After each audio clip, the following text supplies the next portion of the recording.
뉴스 속으로.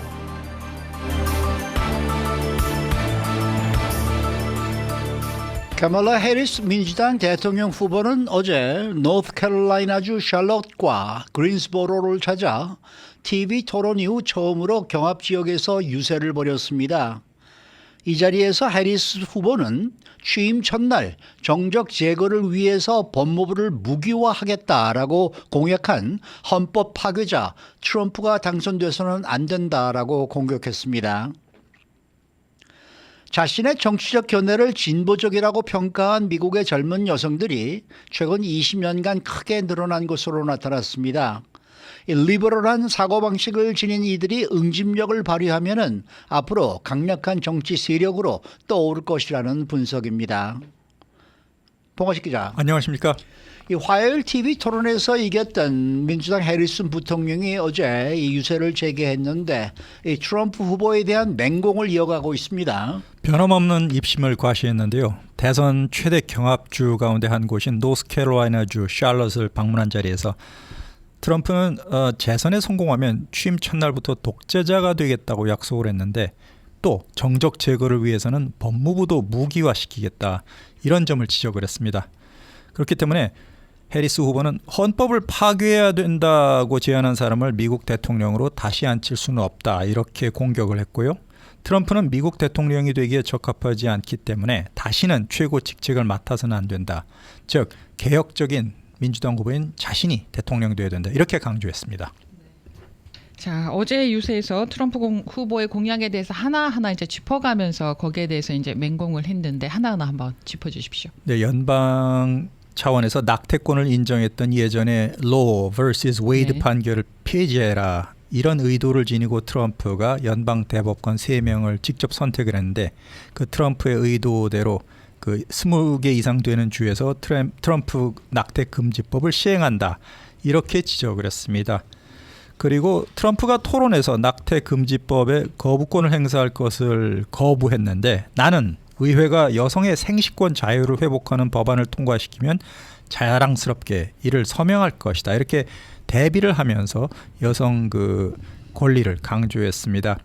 그리고 중산층과 소상공인을 보호하는 기회경제 공약을 다시 설명을 했는데 트럼프 전 대통령은 억만장자와 대기업, 이른바 부자층에만 막대한 세금 혜택을 주고 국가 빚이 5조 달러 이상 늘게 만들 것이다, 이렇게 주장을 했습니다.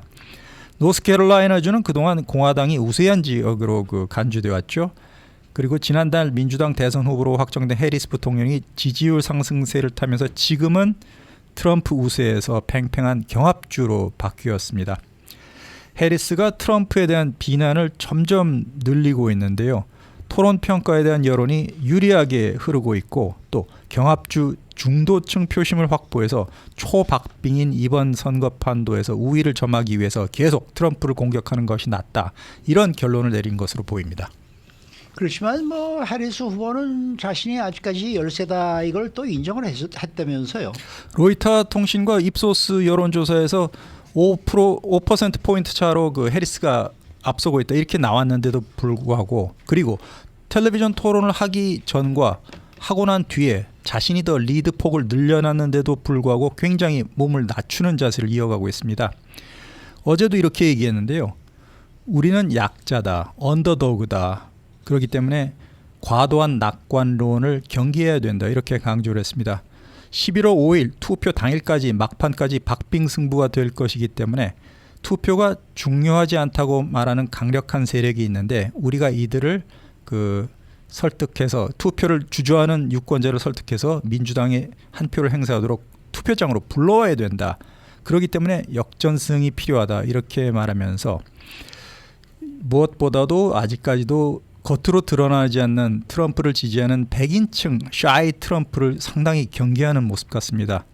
왜냐하면 8년 전에도 같은 여성 후보였던 민주당의 힐러리 클린턴이 자만을 하다가 막판에 트럼프의 역전패했던 기억을 되살리면서 그 사실을 잊지 않기 위해 해리스는 굉장히 지금 조심을 하고 있는데, 바이든 대통령도 어저께 백악관에서 여성폭력 방지법 제정 30주년 기념 행사를 가지고 해리스 후보야말로 상원 의원을 역임하는 동안 평생 성폭력 범죄자들에 맞섰다, 여러분은 내 전임자인 트럼프에게 그렇게 말할 수 없기 때문에 나와 운명 공동체인 해리스를 지지해달라 이렇게 호소했습니다. 네. 자, 트럼프 후보는 어제 애리조나주를 방문했습니다.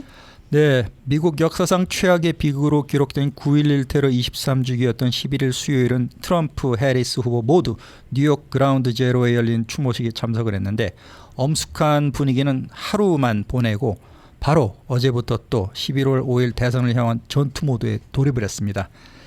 그 캘리포니아의 이웃주이기던 애리조나가 2000년부터 16년 동안 공화당 후보가 5번 연속 승리한 곳이지만 2000년 직전 대선에서 조 바이든 후보가 트럼프의 0.3%포인트 차이로 승리하면서 경합주가 됐기 때문에 트럼프가 어제 여기를 찾았습니다.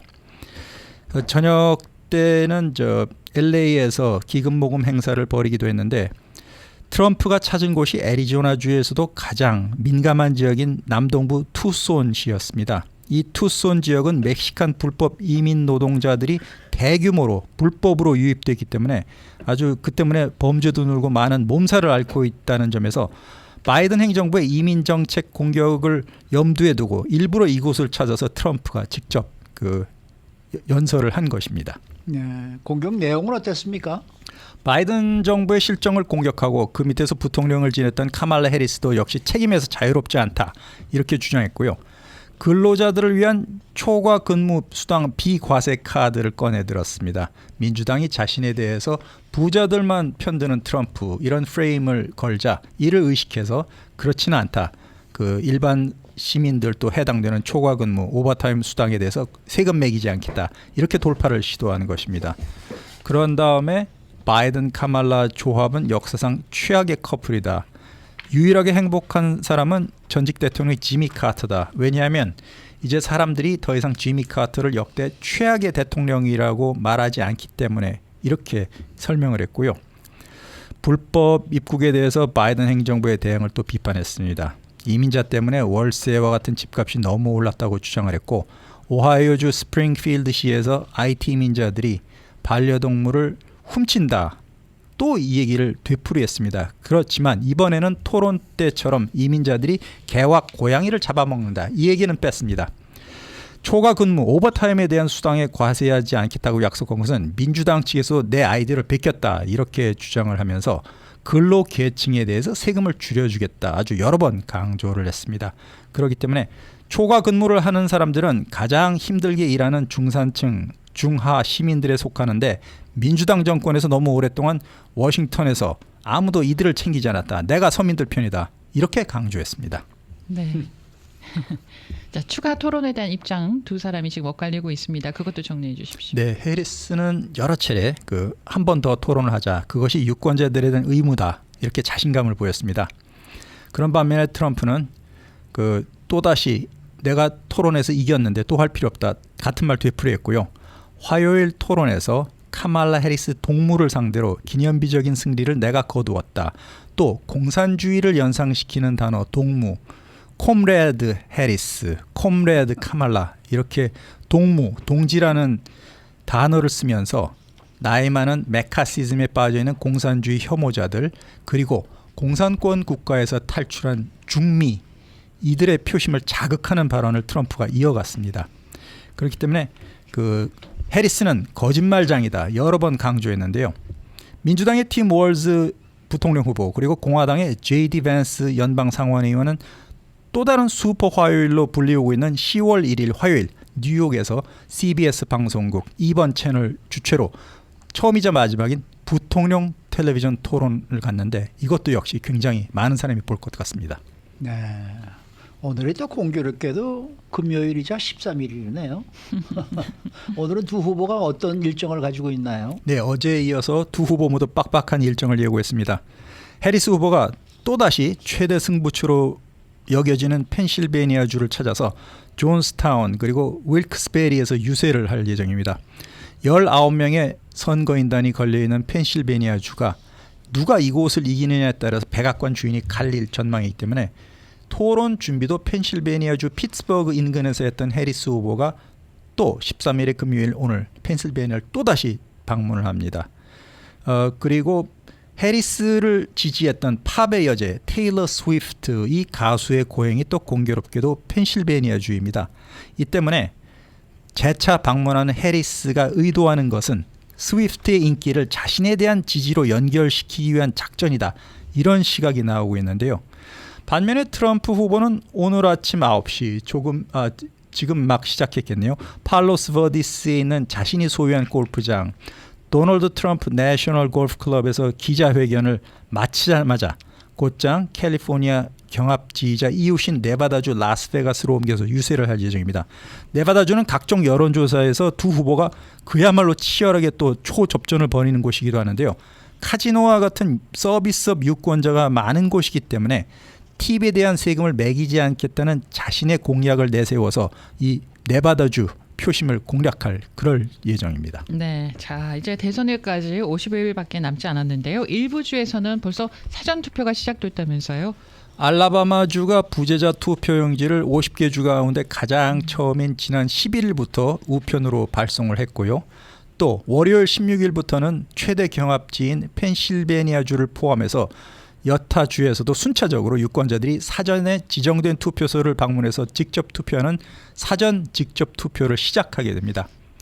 4년 전에 코로나가 기승을 부렸을 때 열린 대통령 선거에서 유권자의 70%가 사전 투표를 했습니다. 역대 최고 기록인데요. 선거 때마다 사전 투표 참여자는 갈수록 늘고 있기 때문에 이번에는 70%보다 많은 숫자가 미리 투표를 할 것 같습니다. 그렇기 때문에 대선판 이미 시작된 것으로 보아도 무방할 것 같습니다. 네. 자, 다음 소식입니다.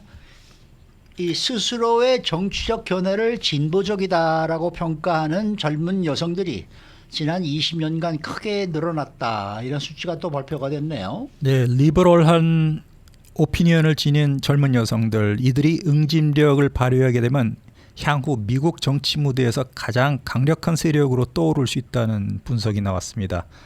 여론조사 업체인 갤럽이 어제 홈페이지에서 공개를 한 내용인데요.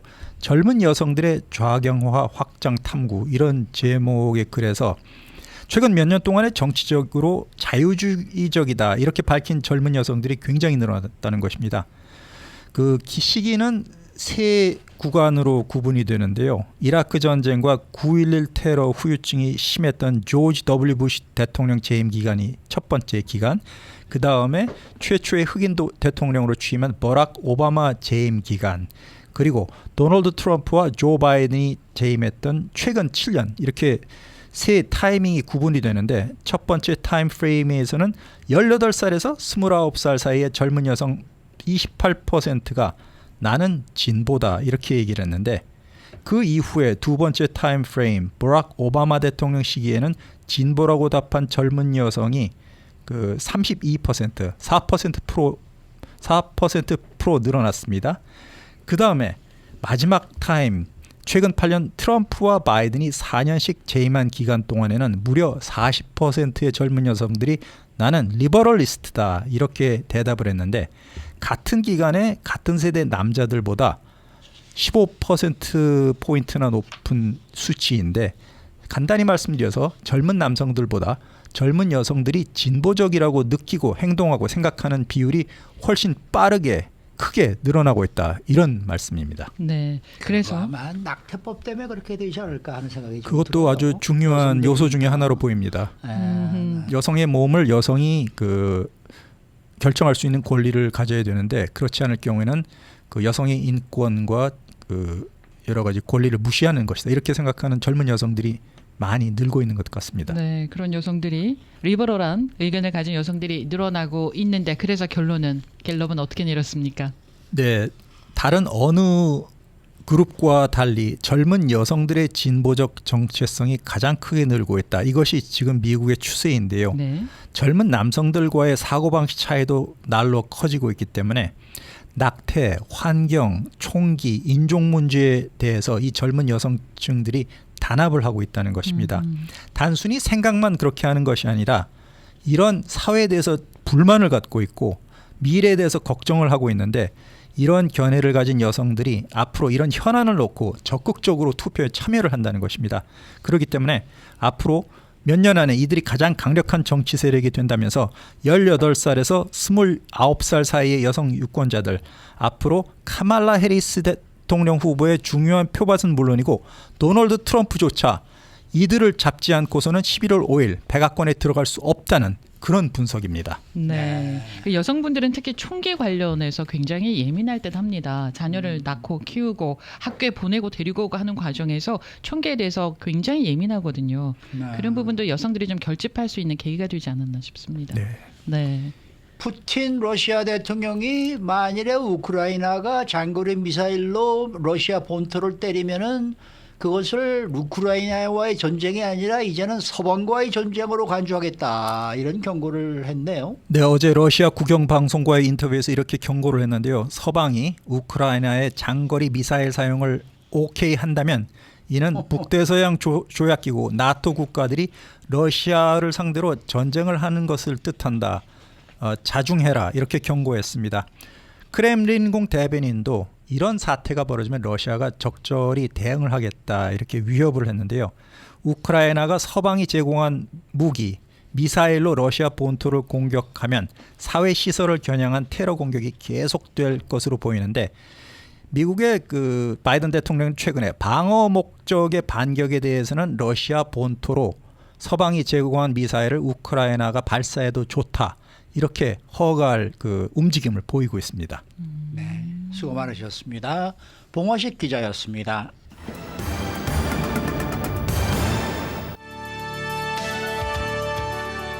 이슈 투데이. 네, 이제 11월 5일 선거가 이 2달도 채 남지 않았습니다. 이번 선거에서 대통령은 물론이고 시와 카운티, 검사장, 교육의원 등 주요 선출직들이 정해집니다. 이 때문에 한인 정치력이 또 한 번 신장될 수 있는 기회로 여겨지고 있는데, 이곳 LA 한인회와 한미연합회가 이 한인타운에서 대대적인 유권자 등록 캠페인을 진행한다는 소식입니다. 전화에는 제임스 한 LA 한인회장 연결되어 있습니다. 안녕하십니까? 네, 안녕하세요. 유권자 등록 캠페인은 언제 어디서 어떻게 진행이 됩니까? 네, 이번 9월 17일 미국 전국 유권자 등록의 날 National Voter Registration Day라서 미 전국에서 유권자 등록을 홍보하는데, LA에서는 저희 한인회와 한미연합회가 같은 날인 9월 17일 날 화요일 오전 10시부터 오후 4시까지 코리아타운 플라자에서 부스를 설치하고 한인들의 유권자 등록을 도움드릴 예정입니다. 유권자 등록 캠페인에 참여하려면 어떤 점에 대해서 좀 주의를 하면 좋겠습니까? 네, 일단 뭐 너무나 당연한 얘기지만 당연히 그 미국 시민권자만 일단 자격이 되시고요. 네. 18살 이상인 그 성인이 되셔야 되고, 그다음에 여권이나 시민권 증서는 필요 없고 아이디만 있으시면 됩니다. 꼭 당부드리고 싶은 것은 많은 분들께서 유권자 등록을 한 번만 하면 다시 안 해도 된다고 생각을 하시는 오해가 있으신데, 이사를 새로 하시거나 뭐 주거지 주소가 바뀌었거나 시민권을 새로 받으신 분들, 또 지난 3월 예비선거에 우편투표 용지를 못 받으신 분들, 또 선호 정당을 바꾸고 싶으신 분들께서는 유권자 등록 그 registration status를 확인을 해보시고, 만약 그게 뭐 주소나 뭐 그런 게 안 돼 있으면 다시 등록을 하시는 걸 저희가 권해드리고 있습니다. 네. 온라인에서도 할 수 있는 거죠? 네네, 지금 vote.gov의 예. 그 연방 저 유권자 등록 웹사이트가 있고, 저희 캘리포니아는 register2vote.ca.gov 웹사이트, 여러 가지 웹사이트가 있는데, 캘리포니아에 거주하시는 분들은 캘리포니아 그 Secretary of State 웹사이트 들어가서 하시는 걸 저희가 권해드리고 있습니다. 네, 구글에 가셔서 한글로 유권자 등록 이렇게 검색을 하시면 유권자 등록을 할 수 있는 웹사이트를 만나실 수가 있겠습니다. 그런다 저러나 아까 말씀하실 때 지금 미 전국적으로 이 캠페인이 벌어지고 있다고 말씀하시지 않으셨어요? 네네, 맞습니다.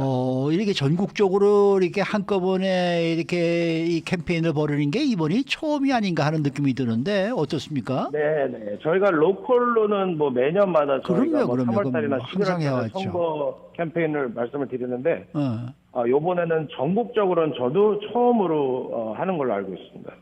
그렇게 전국적으로 하게 된 이유가 뭡니까? 뭐 어떤 이번 선거가 다른 때보다 더 중요하기 때문입니까? 뭡니까? 뭐 매년마다 이제 그 선거가 중요하죠. 뭐 3월 달도 중요하고 11월 달도 중요한데 며칠 전에 여러분 대통령 후보 토론회를 보신 분들도 많으실 텐데 이번 선거는 대통령 선거뿐만이 아니라 특히 저희 LA 시나 LA 카운티에 거주하시는 분들, LA 치안과 그 직역되는 그 LA 카운티 검사장 선거, 뭐 한인타운 관할 지역인 연방 하원 34지구, 또 제일 중요한 뭐 LA 10지구 시의원 등, 그 다음에 또 진짜 중요한 거 LA 카운티 검찰, 이런 선거들이 이번에 이제 결정이 되기 때문에 어느 때보다 많은 한인분들이 나오셔가지고 목소리를 좀 내셨으면 좋겠습니다. 네. 그리고 주민 발의안도 중요한 것들이 있지 않습니까? 이번 선거에도. 네네네, 네. 맞습니다. 그래서 뭐 저희가 매년마다 똑같이 하는 얘기지만 이때가 제일 중요합니다. 하지만 요번에는 그 로컬 일렉션들도 많기 때문에 좀 많은 분들이 좀 나오셨으면 좋겠습니다. 네, 주민 발의안의 경우에는요, 우리 실생활과 굉장히 밀접한 관련이 있는 그런 법안들이거든요. 네네네. 네, 내가 투표 하나를 하느냐 안 하느냐에 따라서 내 삶이 조금 더 좋아지느냐 아니면 조금 더 불편해지느냐, 그게 기로에 놓일 수가 있습니다. 유권자 등록 꼭 하시면 좋겠네요. 아니 우리가 이 뭐 선거철만 되면은 항상 이 유권자 등록 캠페인 또 투표합시다 이런 캠페인을 이제 벌여오지 않았습니까? 네네네. 그런데도 아직도 뭐 이 미국 시민권을 가진 사람들의 거의 한 4분의 1 정도만이 유권자 등록을 했다라는 그런 이제 통계를 본 적이 있는데, 이렇게 유권자 등록을 피하는 이유가 뭐라고 생각하십니까? 뭐 어느 때보다 지금 미 전국에 보시면 지금 예전보다는 더 많은 일단 한인 정치인들이 지금 이제 나와 계시고요. 뭐 연방 하원 분들은 뭐 여러분 잘 아시다시피 4분이나 계시고, 주 하원, 주 상원, 뭐 이제 소도시 시장님들 이런 분들이 상당히 많으세요. 근데 그런 게 이제 가능할 수 있었던 거는 예전보다는 더 많은 이제 아시안들 또는 한인분들이 나오셔가지고 투표를 하시고 계시는데, 그보다 더 많은 분들이 이제 나오셔가지고 유권자 등록하시고 투표를 하시면 진짜 저희가 뭐 시장이나 주 하원이나 이런 분들을 저희가 그 아웃패스에 넣을 수가 있어요. 그만큼 한인분들이 지금 이제 미 전국에서 살고 계시는데, 여기 LA도 마찬가지지만 뭐 10지구 시의원 그 선거나 연방 하원 선거도 저희가 한인들이 모두 다 목소리를 높이셔가지고 같이 단합을 하시면 진짜 우리 한인 표로 이런 그 선거들을 그 결과를 바꿀 수가 있습니다. 그래서 진짜 중요합니다, 이번에. 네. 자, 그동안 한일회 회장으로서 많은 왕성한 활동을 해주셨는데, 지금 시청에서 지금 미팅하고 있는 도중에 나오셔서 인터뷰해 주시는 걸로 알고 있습니다. 예. 네네. 네. LA 시청 그리고 LA 시정부 뭐 카운티 정부에서 우리 코리아타운 한인 그 커뮤니티를 바라보는 시선이 처음 한인 회장 되셨을 때하고 지금하고 좀 달라진 게 있을까요? 일단은 뭐 확실하게 많은 분들이 팬데믹으로 인해서 팬데믹 후로 더 많은 분들이 지금 나와주셔가지고 투표를 하고 있고, 네. 저희가 언제보다도 한인들의 정치 파워 그리고 목소리가 언제보다 더 커졌습니다. 그거는 그래요? 누가 봐도 확실합니다. 4.29 32년 전 4.29 폭동 이후로는 더 많은 한인분들이 이제 뭐 시민 뭐 유권자 등록이나 이런 걸 많이 참여를 하셔가지고 예전보다는 저희가 한인들이 목소리가 더 커졌어요. 하지만 갈 길이 아직도 멀어요. 저 같은 한인 회장이 지금 LA 시청에 와서 정치인들하고 얘기하고, 네. 우리 한인들 또는 코리아타운을 위해서 저희가 이제 목소리를 내고, 우리 이런 거는 뭐 이런 커뮤니티 리소스는 우리 이제 커뮤니티로 갖고 와야 된다라는 이제 주제로 저도 지금 여기 와 있는데, 네. 이런 거를 계속 이제 확대를 하고 좀 더 큰 목소리를 내려면 이번 11월 달에 진짜 많은 분들이 나오셔서 투표를 하셔야 돼요. 투표 이제 그 선거가 끝나면 데이터가 막 나옵니다. 데이터가 막 나와서 그분들이 그 데이터를 봐요. 어느 인종, 어느 나이층, 어느 동네에서 투표를 제일 많이 했는지. 아하, 네. 투표를 안 하시면 그 커뮤니티에는 결국에는 리소스가 안 가는 겁니다. 그래서 네. 저희가 요번에 이제 보여줘서 내년에 이제 당선되신 분들이 이제 들어오시면 이것 봐라, 우리는 이렇게 정치력 파워가 사람들을 움직일 수 있는 이런 파워가 있다. 우리 커뮤니티에 이런 거를 갖고 와라.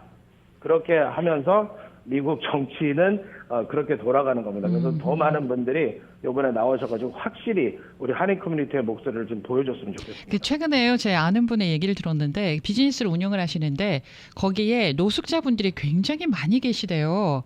그래서 예. 경찰에도 신고를 하고 이래저래 얘기를 했는데 그 지역의 시의원께서 우리 한인분이 아니고 이제 다른 분이었는데 뭐가 어떻게 된 건지는 모르겠지만 그 한인 비즈니스 하는 분들이 아무리 신고를 하고 해도 변화가 없다, 바뀌는 게 없다, 너무 속상하다, 막 이런 얘기를 하시는데 이런 것들이 우리의 투표 그 퍼센테이지 투표율하고도 상당히 연관이 있겠죠. 누구를 뽑는 거에 대해서도 연관이 있을 거고요. 그렇죠. LA시 안에서 그 뭐 폴리스나 네. 뭐 홈레스 문제나 치안 네. 다 그 로컬 시 의원에 관할 그런 책임입니다. 그래서 뭐 누구가 잘했고 누구가 나쁘고 이런 말씀을 드리기는 좀 뭐 방송에서는 힘들지만 네. 여기 한인타운 관할 지역의 시의원이 지금 현재 누군지 다 아실 거고 예. 그다음에 우리가 이제 뭐 컴플레인을 하면은 지금 뭐 311이라는 시스템을 통해서 뭐 홈레스 문제나 이런 걸 다 신고를 하는데 네. 우리가 컴플레인 하기 전에 사실 이런 게 다 처리가 돼 있어야 되는데 그런 게 없어가지고 저희 이제 비즈니스 오너분들 또 여기 로컬에 사시는 시민분들이 상당히 힘들어하고 저희 한인회도 진짜 매주마다 찾아오세요. 이거 어떻게 했으면 좋겠냐. 네. 그래서 저희가 이제 시의원 사무실이나 어디다 연락을 해서 이런 거 부탁을 하면은 이제 청소나 뭐 이렇게 치워주기는 하는데 저조해요. 그래도 저조해요. 그래도, 그래서 네. 이런 거를 확실하게 좀 뭐 겁을 준다는 것보다는 우리가 이제 그 사람을 우리가 선출을 시키고 또 4년 후에는 우리가 니네들 마음에 안 들면은 너 떨어질 수 있다. 이런 거를 좀 느끼게 해줘야지. 네. 그런 서비스 같은 것도 더 빨리, 더 확실하게 진행이 된다고 봅니다. 알겠습니다. 오늘 말씀 잘 들었습니다. 네, 감사합니다. 네, 제임슨 LA 한인회장 함께했습니다.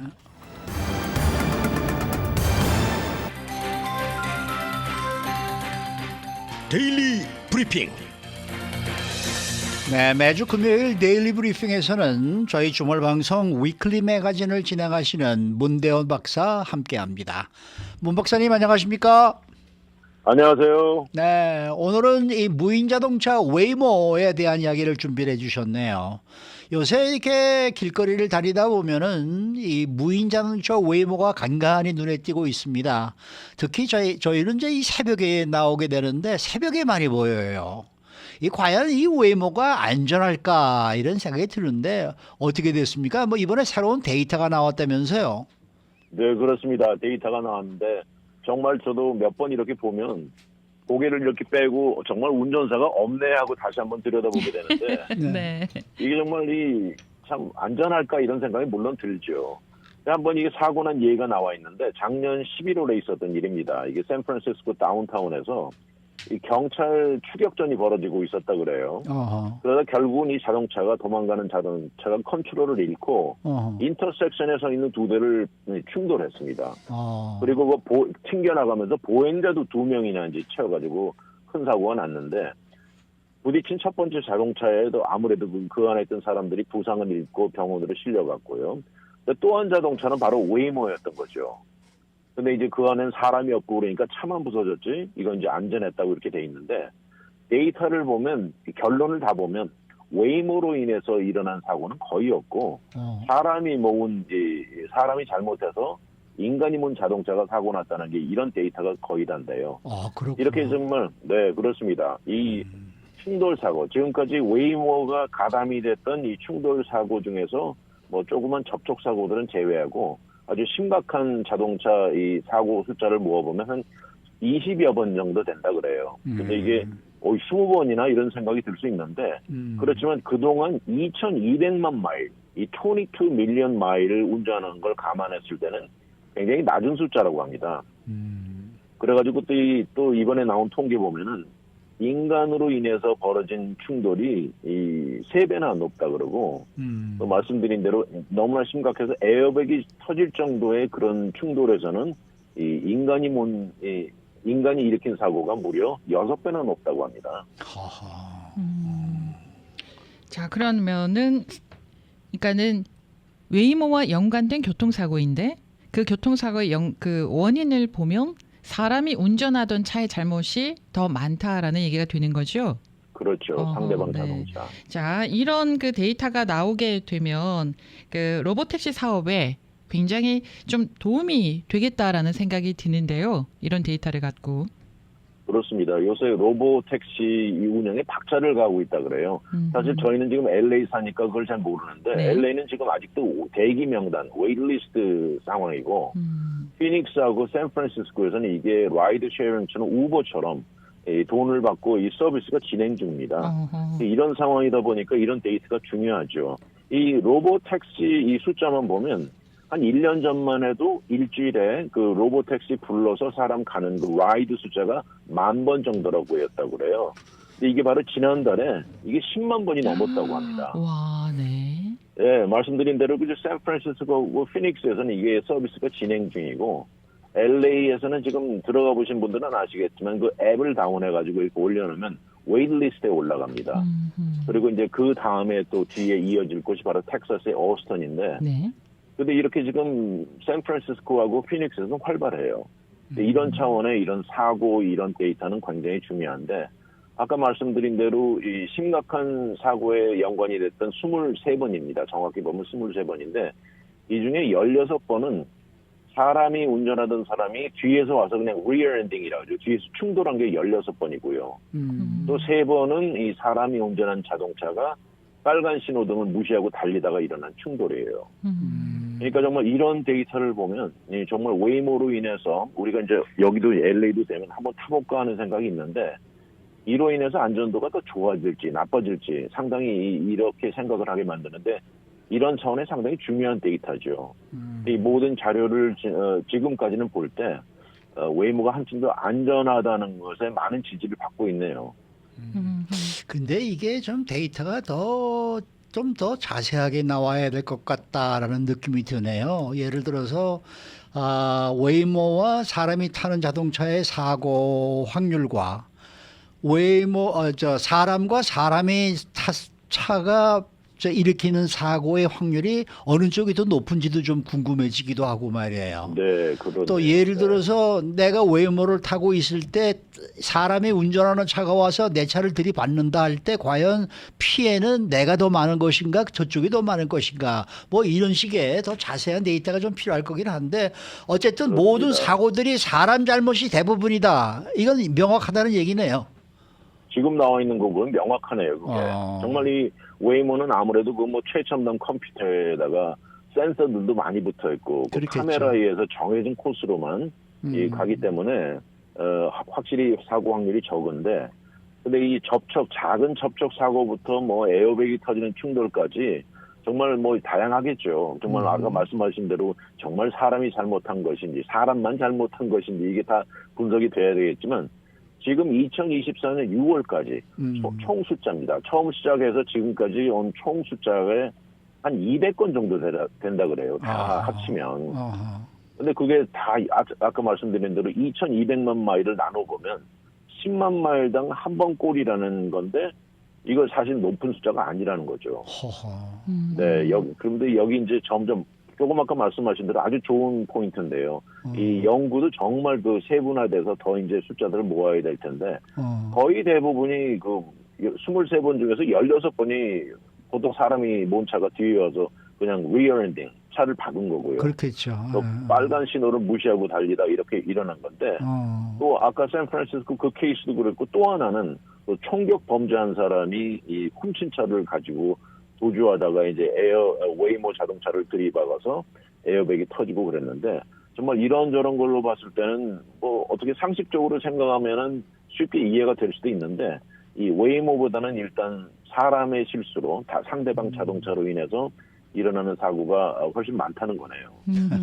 그런데 이 데이터 조사를요 누가 한 거예요? 웨이모 측에서 조사를 한 거예요? 웨이모 자체 냅니다. 그렇겠죠. 그러면은 조금 의심을 할 수도 있지 않을까요? 아무래도 한쪽 바이어스가 있을 거고 그런 생각이 들 수 있죠. 네. 그래가지고 이번 아티클을 보면 재미있는 게 이 아티클을 내놓은 사람들이 이 독립적인 입장에서 제3자 의견을 물어보려고 이 전문가들 몇 사람에게 의견을 물어봤어요. 예, 그 중에 한 사람이 노아 구달이라는 사람인데 이 사람은 시빌 엔지니어면서 수십 년간 이런 도로상의 안전도 연구가인데 이 사람은 신뢰도를 이 리포트는 상당히 신뢰도가 높다 이렇게 말을 했는데 그러면서 이 분야에서는 지금 웨이모가 가장 앞서가는 회사다 이렇게 말을 하고요. 그동안 그 안에는 이것을 연구하는 풀타임 안전도만 연구하는 팀을 구성해서 지속적으로 이런 데이터를 저명한 저널에 실어왔다고 하면서 정말 이 수많은 센서들을 점검을 철저히 해오고 이 사람은 굉장히 긍정적으로 보고 있는데 항상 사고 난 거를 분석해서 데이터를 만들고 그러는 과정에 제일 힘든 게 뭐냐면 아까 앞에 말씀드린 대로 웨이모는 이런 사고가 나면 아주 의무적으로 보고하게 리포트하게 돼 있는데 상대방 사람들은 거의 보고를 잘 안 한대요. 그래가지고 상대방 사람이 모은 자동차 사고 난 거에 32% 정도는 보고를 하지 않는다는 통계도 나와 있을 정도입니다. 이번에 그 제3자 의견 보면 신뢰도가 제법 높다. 그러면서 현재 웨이모가 이 프리웨이는 운전하지 않습니다. 다 이 로컬 스트리트만 다니기 때문에 지금 프리웨이 안전도나 사고 비율의 이 데이터는 거의 제외된 것이죠. 그 앞에 웨이모 차가 가면은 그냥 저 차가 사람이 없이 운전을 하고 가는데 내가 한번 받으면 어떻게 될까? 그러고 받아보는 사람은 없겠죠. 없겠죠. 그러게요. 그러니까 지금 말씀하신 걸 저거에 보면은 웨이모가 이 보통 사람이 운전하는 것보다 훨씬 안전하다. 뭐 이런 결론이 되겠네요. 지금 현재는 그렇습니다. 이 인간이 낸 사고보다 인간이 그 웨이모보다 사고 내는 비율이 60% 거의 뭐 70%가 더 높다고 하는데요. 이 또 다른 전문가 이 사람도 카네기 멜론 대학의 컴퓨터 엔지니어링 교수인 필 쿱먼 씨나 또 하이웨이 안전도 분석가 데이빗 zubi 씨 이 모든 두 사람 다 이번 통계를 보면서 신뢰도가 높다. 이 사람이 운전하는 것보다 한층 더 안전하다. 이 사람들도 이렇게 해가지고 지금 뭐 방향은 상당히 긍정적입니다. 네. 그래서 제가 웨이모를 잠깐 살펴봤는데 주가가 얼마나 되나 했더니 아직 상장은 안 됐어요. 상장은 네. 안 됐는데 뭐 45불 뭐 이 정도 가격에 뭐 어떻게 서로 사고 팔고 하는지는 모르겠습니다. 그런데 한 45불 정도 되고 아직 상장은 안 됐는데 회사가 2009년에 설립이 됐네요. 굉장히 오래 됐습니다. 거의 뭐 15년. 오래됐어요. 예. 웨이모의 여정도 대단할 듯 합니다. 대단합니다. 네. 이 오랜 연구를 거쳤고 네. 이 처음에 시작했을 때 이름은 구글 셀프 드라이빙 카 프로젝트로 이름이 시작했어요. 그러다가 2009년 시작해서 이제 여러 과정을 거쳐오다가 뭐 펀드도 레이징하고 그랬는데 2016년 5월에 들어와가지고 구글하고 자동차 회사 중에 그 스텔란티스라는 회사 있습니다. 예. 협조해가지고 크라이슬러 퍼시피카 하이브리드 자동차 100대를 오더해가지고 적극적으로 이제 테스팅을 시작한 거죠. 그러면서 이때 이름도 웨이모로 바뀌었어요. 이 웨이모가 어떻게 나왔냐면 의미가 우리가 움직이는 모빌리티의 새로운 방법이란 그런 의미로 New Way Forward in Mobility 여기 이렇게 해서 웨이모가 된 겁니다. 네. 저도 네. 웨이가 길이라는 뜻인 줄 알았어요.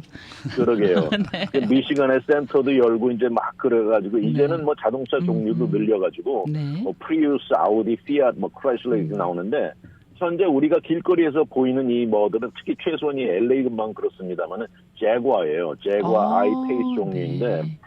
하여튼 이 웨이모 네. 이제 앞으로 또 두고 봐야 되겠습니다만 이 로보 택시에서 앞으로 더 큰 폭우는 이 미국 전국을 달리는 트러킹 있지 않습니까? 네. 이 트러킹에도 높은 관심을 보이고 있다고 그래요. 알겠습니다.